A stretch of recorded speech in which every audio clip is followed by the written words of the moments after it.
Today we're making a quick and vibrant prosciutto egg salad drizzled with a creamy herby avocado dressing. Let's get started.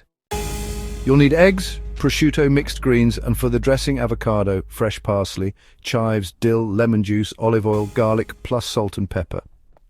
Bring water to a boil, gently lower in 4 eggs, and cook for 7 minutes for a soft, jammy yolk.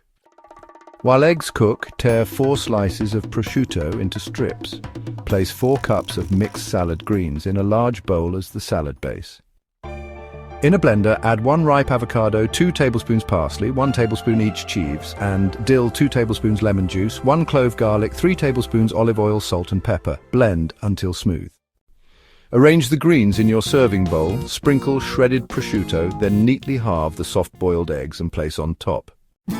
Drizzle the herby avocado dressing generously, and finish with a pinch of chopped chives and dill for color and freshness. And there you have it, prosciutto egg salad with herby avocado dressing in just 3 minutes. Try it today, and don't forget to like and subscribe for more quick recipes.